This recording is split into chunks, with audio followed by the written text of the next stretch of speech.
Good afternoon, boys. How are we? It is my final full day in Marbella today. It's Friday. I fly home tomorrow night. So today I'm going to be taking you through an upper body session at Real Club Padel. Now all the boys are hungover. Max got in at 9 AM, shortly followed by Ollie at about 9:02 AM, and Scott got in at about 4 or 5, so it was a little bit more sensible.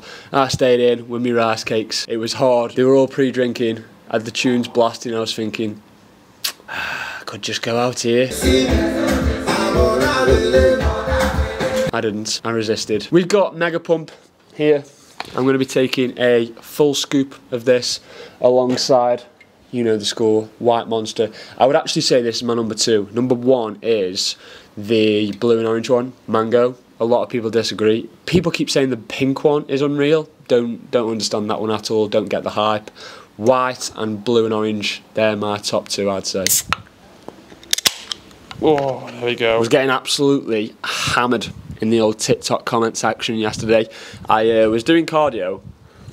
I think it was probably just me doing cardio in the sun on the treadmill, seeing everyone, you know, walking, all the Spanish geezers walking the dogs and stuff, and I was just thinking, this is the fucking life, man. Why does everyone who's a bodybuilder live life so rigidly?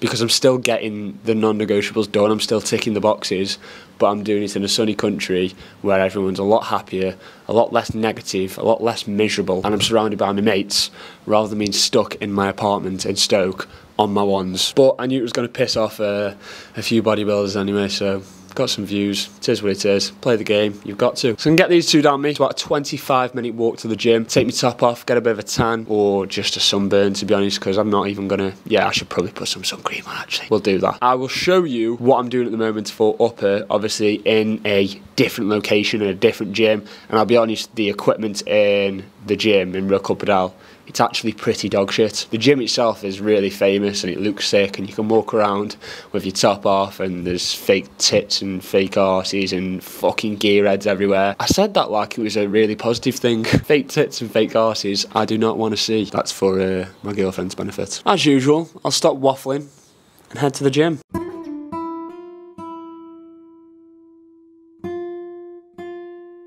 Right, first exercise is a cable lateral raise. I'm basically just going to set up exactly the same as I would at home. Start with a lateral raise, probably move on to a press, a row, a pull down, basically just cover the entire upper body. Now, I've not brought my cuffs with me. I've actually lost them back at home. I don't know where they are, so I'm just rolling with, just holding a D-handle. That's fine, as long as you set up the cable in the same position as you would. So the cable creates a 90-degree angle with your upper arm, you'll be sound.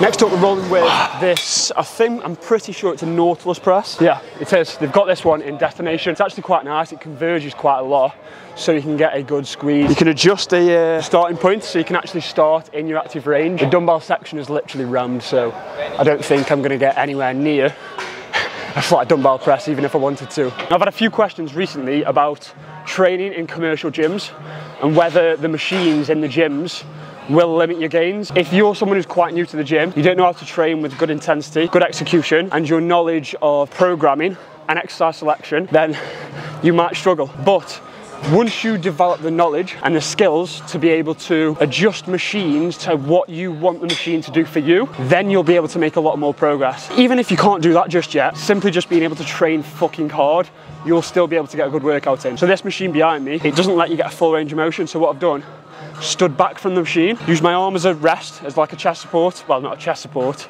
but for stability, and then rode. And that one improves the resistance profile. It makes it heavier in the lengthened position where my back is stronger, and then as I pull towards me, it'll drop off slightly. So that is an adjustment which you can make on a machine which you would class as pretty fucking shit, right, to make it better. Next up is a mid to upper back pull down, basically a straight bar pull down. Now we could sit here all day and argue about whether does this hit your lats, does this hit your upper back. It doesn't really matter, it's gonna hit both. The same as a row, the same as any pull down, they're all going to hit different areas. Yes, you can bias one more than the other, but as long as you've got some pulling movements with your arm tucked in, some with it flared out, you're going to hit all areas of your back.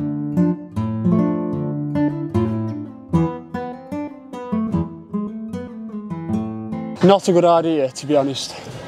to go with dumbbells, incline press, on my like 4th or 5th exercise. I need to stabilise those dumbbells myself, and so you want something ideally a little more stable, but I'm pretty sure there's no good incline presses here, so you probably can't tell from this video how fucking rammed it is.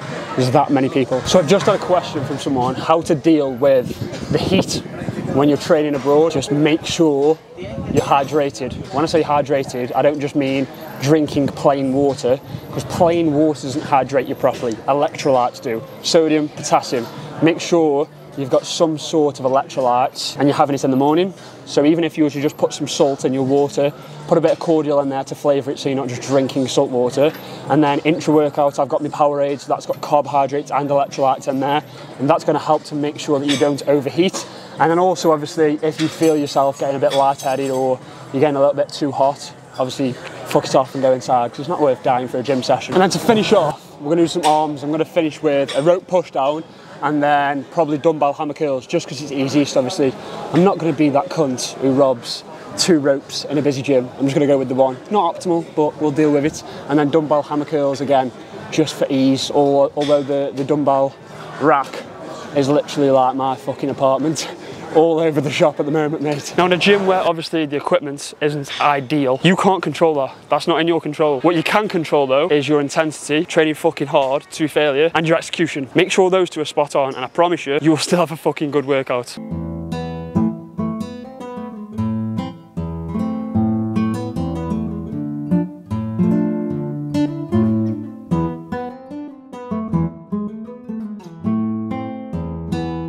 It's funny going in the gym, talking to other lads, because all the other boys are back in the apartment recovering from last night.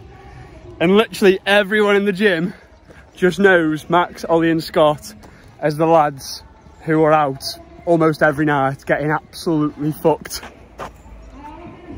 Must be a little holiday resort over there. They're doing aquarobics in the pool by the sounds of things. Last year I wasn't sure whether or not I would be able to do bodybuilding, because what would happen is I'd be on it with training, with work, with everything, and after like 2, 3, maybe 4 weeks, I'd get like itchy feet and I'd want to go on holiday, or I'd want to go on a night out and get hammered. Like the routine, I was constantly trying to escape it all the time. Even though that's when you're most productive, I would just get bored. And I don't know whether it was because I was single and obviously living on my own. You know, it's a pretty isolated job as it is. So that might be why I was getting itchy feet before. Which is why I always say I'm not a bodybuilder at heart, really. Like, I love training, but I'm not a fucking bodybuilder, man. I know bodybuilders do other things and stuff. To be fair, even Sebum, like, I'm pretty sure he does some mad shit whilst he's on prep, or even in the off season. I'm pretty sure he goes travelling and stuff like that. So I don't know, maybe it's just the bodybuilders from the UK who I follow and see. They live very, very boring lives. And that is the end of the video, boys. As of this video now, we are currently 8 weeks out, but I have got already filmed a full day of eating for you today on a refeed. And I've also got another video which I filmed last week of me shaving my legs and getting ready for my bodybuilding show, which will be on August 26th. My first show will be at the BMBF Northern. It is all becoming very fucking real. My first ever natural bodybuilding show. I'm coming to fucking win. If you did enjoy this video, drop a like, subscribe, follow the journey, and I'll see you in the next one.